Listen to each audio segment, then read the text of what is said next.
May 1945, the final bloody heartbeat of World War II in Europe was thundering across the Bohemian landscape as General George Patton and General Dwight Eisenhower faced a choice that would echo for 40 years. Patton's Third Army stood poised to seize Prague's vital communication hubs, yet a single command halted the advance, sacrificing tactical momentum for a fragile political peace with the Soviet Union. We must ask ourselves, was this a masterstroke of alliance management, or did this logistical caution inadvertently pave the way for the Iron Curtain? The dawn of May 4th, 1945, arrived with a relentless, vibrating tension that seemed to echo through the very steel of the American Third Army. Across the rolling landscape of West Bohemia, the engines of the 16th Armored Division were idling, their crews looking eastward with the hunger of men who knew the final prize was within their grasp. General George S. Patton, a commander who viewed military operations as a high-stakes sport, was already mentally miles ahead of his tanks, his mind fixed on the spires of Prague. He operated on a philosophy he called the directed telescope, a system of real-time intelligence where liaison officers from the Third Army Information Service bypassed the stifling 12-hour lag of traditional reports to feed him the ground truth. To Patton, information was a perishable commodity, fresher than eggs and twice as fragile, and the reports reaching his headquarters in Plzeň told a story that contradicted everything being discussed in the hushed corridors of Schaif. While Patton sensed a vacuum of power in the East, Allied intelligence, influenced by a masterfully orchestrated campaign of Nazi propaganda led by Joseph Goebbels, believed that fanatical SS divisions were retreating into a mountainous Alpine fortress to wage a suicidal guerrilla war that could last for years. This deception, perhaps the greatest feat of the German Abwehr, had created a psychological anchor in Eisenhower's mind, forcing him to prioritize a broad front strategy to sweep southern Germany and Austria, rather than a decisive, narrow thrust toward Berlin or Prague. Eisenhower, the ultimate manager of a fragile coalition, viewed his mission as the total destruction of the German armed forces, yet he was increasingly being outmaneuvered not by soldiers, but by the diplomatic pressure of a Soviet Union that already looked toward the post-war landscape. The friction between these two giants was not merely professional. It was an existential clash between two different eras of warfare. Eisenhower believed that victory was a product of logistics, committee-driven planning, and the meticulous synchronization of multinational forces, while Patton maintained that orders in battle must be written wholly by the general himself. As the Third Army stood at the largest it would ever be, a massive engine of over 540,000 men in 18 divisions, Patton felt the crushing weight of a command structure that seemed determined to restrain his impatient armor. He saw the strategic value of Prague not as a symbol of prestige, but as the central nervous system of Central Europe, a hub where the telephone, telegraph, and radio lines converged to control the withdrawal of Army Group Center, the last intact military formation of the Third Reich. By May 5th, the situation in Prague had transformed from a military problem into a revolutionary firestorm. Spontaneous crowds surged into the streets, tearing down German signage and painting over the symbols of an occupation that had endured since 1938. The heart of the uprising was the Radio Prague building on Vinohradská Street, where Czech journalists and police officers engaged in a ferocious, room-to-room battle with SS guards to seize the airwaves. "Calling all Czechs, come quickly to our aid," the broadcast pleaded in broken English, a desperate signal that was picked up by American radio monitors in Plzeň. Patton was electrified by the call, yet he found himself tethered to a demarcation line that ran through Karlovy Vary and České Budějovice, a boundary line agreed upon with the Soviets that he was forbidden to cross. The declassified cables from this period reveal a command structure buckling under the weight of Soviet diplomatic pressure, specifically in the correspondence between Eisenhower and General Aleksei Antonov. On May 4th, under intense pressure from Winston Churchill to secure Prague for the Western Allies, Eisenhower considered advancing his lines to the Vltava and Elbe rivers. However, in a tactical error that historians still debate today, Eisenhower chose to ask for Soviet permission rather than simply announcing his intent to move.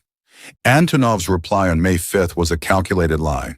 He claimed the Red Army's Prague operation had already begun and warned that an American advance would lead to disastrous friendly fire incidents. In reality, the Soviet offensive would not truly commence for another 48 hours. but the misinformation served its purpose, freezing the American advance in its tracks. Patton, refusing to be entirely blinded by the halt orders, dispatched a small, clandestine scout team to penetrate the 60 miles of territory between Plzeň and the capital. Among them was a young Czech-born soldier, Rudolf Heller, whose father commanded a platoon of Czechoslovak soldiers sent by the British to assist the Third Army. Riding through the night on motorcycles, the scouts encountered virtually no German resistance. The Wehrmacht was not fighting to hold ground, but was desperately fleeing westward, hoping to surrender to the Americans to avoid the vengeance of the Red Army. When the scouts entered Prague, they found a city of 2,049 barricades made of cobblestones and overturned trams, where civilians with hunting rifles were holding off the remnants of the Waffen-SS. The report brought back to Patton was unambiguous. The road to Prague was open, and the city could be liberated in a single day. Sensing a final opportunity to be a hero and to secure the future of Central Europe, Patton called his superior, General Omar Bradley, with a plea that would become legendary. "For God's sake, Brad, those patriots in the city need our help. We have no time to lose." Patton even went as far as to suggest a daring ploy. He would get lost, cutting off his communications to present the capture of Prague as a fait accompli, much as he had done with the city of Trier earlier in the campaign. But Bradley, wary of Eisenhower's strict adherence to the Yalta Accords, refused to budge, and the Third Army remained a silent spectator to the tragedy unfolding just 50 miles away. The logistical caution of Schaeff was increasingly seen by Patton's staff as an ideological cage. While the American High Command was obsessed with supply lines and the orderly link-up of forces, the Soviet leadership was playing a different game, one focused on the strategic control of information and territory. By ceding the communication hubs of Prague, the Western Allies were inadvertently granting the Soviet Union a monopoly on the liberation narrative. The radio transmitters and telephone exchanges that Patton wanted to capture were the metadata and content data nodes of 1945, and their loss meant that the post-war history of Czechoslovakia would be written by Moscow. As the fighting in Prague reached its peak, the interpersonal friction between Eisenhower and Patton reached its own boiling point. Eisenhower, the humble manager from Kansas, had spent the war cleaning up the messes left by his wealthy, flamboyant friend, and by May 1945, his patience was exhausted. He viewed Patton's aggressive drive as a romantic indulgence that threatened the stability of the Grand Alliance, a distraction from the broad front strategy that he believed was the only way to ensure the total prostration of Nazi power. Eisenhower's long-range thinking was fixed on the destruction of the enemy, while Patton was already looking at the map of a new world, one where the Soviet Union was no longer an ally, but a looming threat. The irony of the situation was that while Patton was accused of neglecting logistics, his units in Czechoslovakia were actually thriving on improvised supply chains.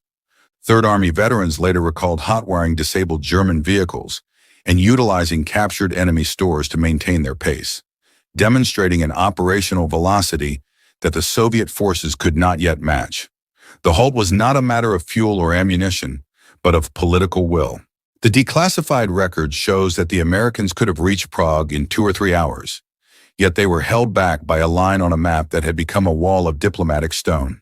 The consequences of this decision began to manifest almost immediately. The Red Army, having misled the Americans about the timing of their offensive, did not enter Prague until the morning of May 9th, long after the uprising had forced a German withdrawal.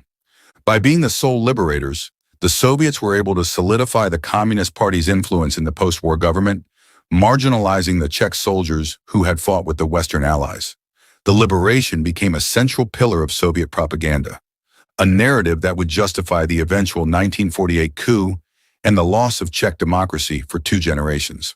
The national redoubt, which had dictated so much of Eisenhower's caution, was finally exposed as a legend rather than a reality when American forces reached Berchtesgaden and found no fanatical guerrilla army, only a disintegrated Wehrmacht. General Omar Bradley would later remark that the Alpine fortress was the worst intelligence report of all time, a realization that came too late to save the people of Prague.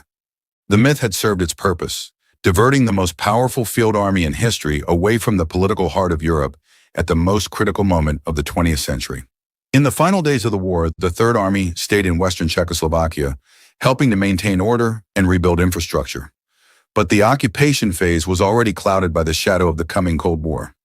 By December 1945, under mutual agreement, All American and Soviet forces departed, but the seeds of influence had already been sown. Patton's diary from this period is a bitter testament to his frustration. It seems to me that as great a nation as America is, it should let other people worry about complications. He saw the cession of Prague as a decapitation of Western influence, a strategic failure hidden behind a tactical victory. This was the prologue to the Iron Curtain, written in the static of the radio broadcasts and the silence of Patton's tanks. The struggle for the communication hubs of Prague was the first engagement of a new kind of war, a battle where information and geography were inseparable.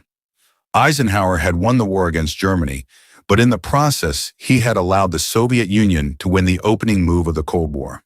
The personal rivalry and strategic divide between these two iconic generals had created a vacuum that would take 40 years to fill.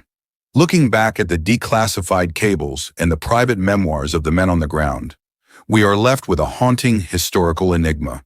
Was the decision to stop at the Plzeň line a necessary sacrifice to avoid a Third World War with the Soviet Union? Or was it the greatest missed opportunity in military history? The answer lies buried in the mud of the Bohemian fields, in the silent corridors of the Prague communication hubs that might have changed the world had they only been seized. The engine of the 16th Armored Division roared with a hollow, metallic resonance in the crisp morning air of Plzeň on May 6, 1945, but the sound was a ghost of the momentum that should have carried them all the way to the Vltava River. At precisely 800 hours, Colonel Charles Noble led Combat Command B into the city, greeted not by the fierce resistance of a coherent German defense, but by a population in the throes of a desperate, ecstatic liberation. The American tankers looked at their watches, then at their maps, and finally at the road leading east.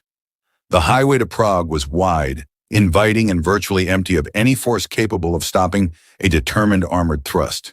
Yet the radio in Noble's command tank remained silent of the one order that mattered, as the high-stakes diplomatic friction between the Western Allies and the Soviet Union had already paralyzed the American spearhead. General George Patton, watching the reports stream into his headquarters from the Third Army Information Service, felt the tactical opportunity of a lifetime slipping through his fingers. He knew that the war's final chapter was being written not by the men with the guns, but by the men with the pens in London, Washington, and Moscow. The declassified cables from SHAEF, specifically message FWD19461, reveal a command structure that was no longer focused on the tactical destruction of the enemy, but on the indescribable horror of the world they were about to inherit. Eisenhower had recently visited the liberated concentration camps near Ohrdruf and Weimar, and the evidence of bestiality and cruelty he witnessed there had profoundly altered his psychological state. He was a man who wanted the killing to stop, and his primary mission had shifted from a rapid campaign of exploitation to the total, orderly prostration of Nazi power without risking a catastrophic rupture in the Grand Alliance. This humanitarian urgency and strategic exhaustion made him vulnerable to the calculated misinformation of the Soviet High Command. When General Antonov replied to Eisenhower's suggestion of an American advance to Prague with a stern protest on May 5th, he played upon Eisenhower's greatest fear, the possibility of a tragic friendly fire incident between the two converging giants. Antonov's claim that the Red Army's Prague operation had already commenced was a strategic lie, a diplomatic roadblock designed to ensure that the Soviet Union would hold the keys to the communication hubs of Central Europe. The tragedy of this hesitation was compounded by the failure of SHAEF's G2 intelligence section to recognize the phantom nature of the national redoubt. While Patton's scouts were reporting that German soldiers were redeploying themselves as self-discharged veterans, dropping their rifles and walking toward the American lines in tattered uniforms, the analysts in London were still obsessing over rumors of an Alpine fortress. This Alpenfestung was a masterpiece of Goebbels' propaganda, a mythic holdout where Hitler's fanatical elite were supposedly stockpiling enough munitions and food to prolong the war for a year or more. Even with the selective use of ultra-intelligence, which Eisenhower and his staff used to confirm their existing preconceptions rather than challenge them, the American High Command remained blinded to the reality that the German army was a hollow shell. They feared that a narrow thrust into Prague by Patton's 18 divisions would leave their southern flank exposed to a guerrilla insurgency that never actually existed. Patton, however, operated on a different frequency. His Third Army Information Service was designed to pierce the fog of war with a directed telescope. He utilized cavalry lieutenants as liaison officers, men who rode ahead of the armor and reported directly to his forward processing center, bypassing the slow, bureaucratic channels of traditional military reporting. Patton believed that a shared common picture of the battlefield was the ultimate power advantage, and his common picture showed that Prague was a strategic vacuum. He saw that the 900,000 men of Schorner's Army Group Center were not preparing a defense, but were desperately seeking a way to surrender to the Americans to avoid the certain retribution of Soviet captivity. Control of Prague's communication infrastructure, the telegraph lines, telephone exchanges, and radio towers, was the only way to coordinate an orderly surrender and prevent the further senseless shedding of honest blood. By the afternoon of May 6, the situation inside Prague had reached a fever pitch of revolutionary fervor. The insurgents had seized the telephone exchange, allowing them to sever the communication between German units and their commanders, a move that Patton's staff recognized as a decapitation campaign carried out by civilians. On Vinohradská Street, the battle for the radio building was becoming a seminal moment in Czechoslovak history, as 30,000 Praguers constructed over 2,000 barricades to hold off the Waffen-SS units being pulled back from the Eastern Front. The insurgents were poorly armed, possessing only hunting rifles, pistols, and a handful of captured Panzerfausts, yet they held 10 of the city's 12 bridges. They broadcast their appeals for air support and armored intervention in English and Russian, their voices ringing through the static of every American radio set in West Bohemia. Patton listened to these cries and felt a profound sense of shame, knowing that his tanks were fueled and ready just 50 miles away. The interpersonal friction between Eisenhower and Patton during these final days was not merely a personality clash, but a fundamental disagreement over the nature of leadership. Patton, the wealthy warrior from a long line of military men, believed that inspired leadership on the battlefield was the chief ingredient of victory, and that a general must write his own orders in the heat of the moment. Eisenhower, the manager who had used the military to rise from a humble Kansas upbringing, felt that leadership was just one factor in a vast machine of logistics, politics, and worldwide strategy. Eisenhower saw Patton as a romantic who indulged in publicity-seeking maneuvers, while Patton saw Eisenhower as a man who had become so entangled in the tangled skein of European politics that he had lost the will to act decisively.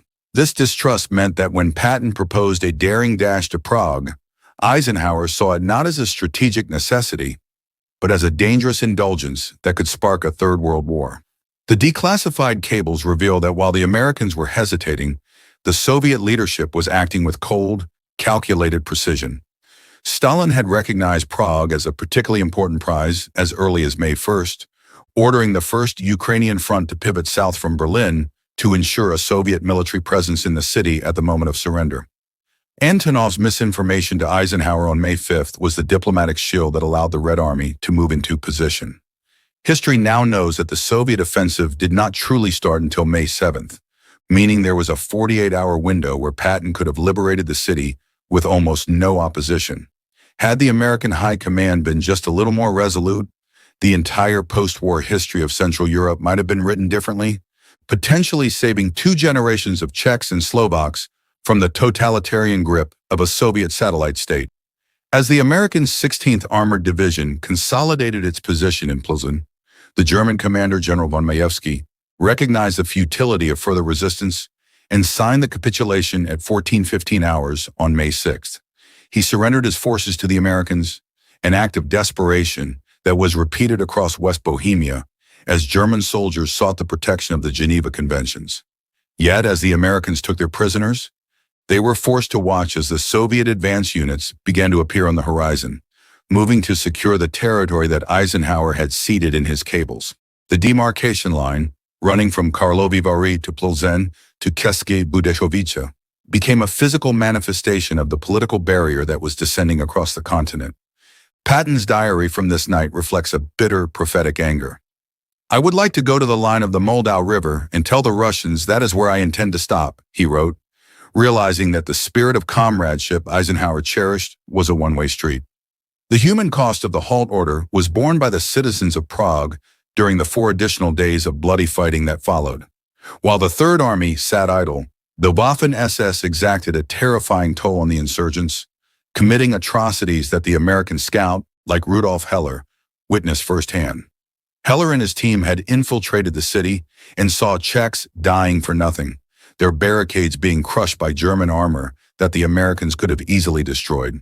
The scouts returned to Patton's headquarters with reports that were so shocking, they prompted one final, desperate plea from the general to Bradley and Eisenhower. But the order remained absolute. Do not cross the demarcation line. The Americans were essentially told to watch as their future rivals secured the strategic nodes of a city they had been within hours of saving. The long-term geopolitical legacy of the Prague cession was the birth of the liberation narrative that the Communist Party used to dismantle democracy in Czechoslovakia. By being the sole force to enter the city on May 9th, the Red Army was portrayed as the true protector of the nation, while the Americans were depicted as the hesitant imperialists who had abandoned the uprising in its hour of need. This narrative, built on the foundation of Eisenhower's logistical caution and the Soviet-engineered misinformation, was the primary weapon used in the 1948 communist coup. The communication hubs that Patton so desperately wanted to secure became the amplifiers for 40 years of totalitarian propaganda, a direct result of a command decision that prioritized diplomatic stability over tactical reality. Eisenhower's broad front strategy, while successful in ensuring the total surrender of Germany, failed to account for the information power inherent in the communication nodes of Prague.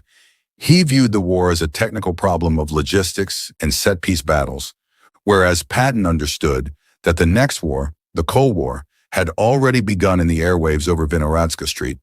The metadata and content data of 1945 were found in the telegraph exchanges and radio transmitters of the capital, and by ceding them, the Western Allies lost their ability to influence the post-war political makeup of the region.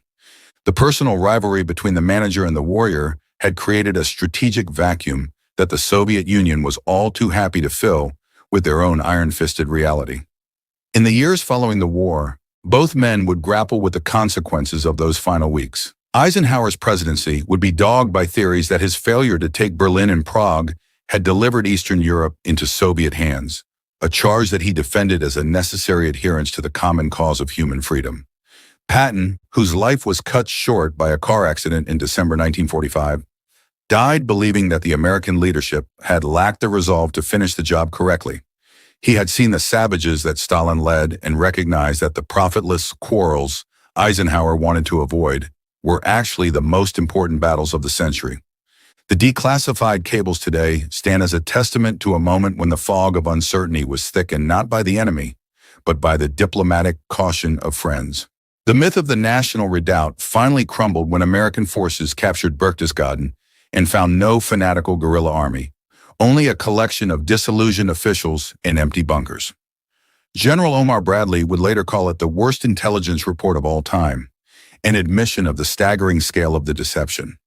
The diversion of resources to the south had been a tactical victory over a ghost, while the real strategic prize in the east was allowed to fall into the hands of a power that would remain a rival for the next 4 decades. Patton's directed telescope had seen the truth, but the command structure was too heavily anchored in the tangled skein of the past to react to the future. As we look back at the spires of Prague and the mud of West Bohemia, we see a historical crossroads where the road taken led to the Iron Curtain. The tactical glory of the Third Army, with its M4 Sherman tanks and its unmatched operational velocity, was halted by a line on a map that was drawn in the ink of diplomatic compromise. The communication hubs of Prague remain a symbol of what might have been, a democratic anchor in the heart of Europe that was traded for a fragile, temporary peace with a Soviet ally. The story of the Prague cession is a reminder that in the high-stakes game of global strategy, the most dangerous enemy is often the misinformation we choose to believe and the caution that keeps us from seizing the future. The silence that descended upon the American lines outside Prague on VE Day was not the silence of peace, but the silence of a missed opportunity. The engines of the 16th Armored Division were finally turned off, their mission fulfilled according to the orders of Schaeff, but the soldiers who looked toward the eastern horizon knew that the war was not truly over. They had seen the citizens of Prague begging for help, and they had seen the Red Army moving in to take the credit for a liberation they had nearly prevented. General George Patton stood alone in his headquarters, a warrior without a war, watching as the strategic nodes of Central Europe were gathered under a different umbrella.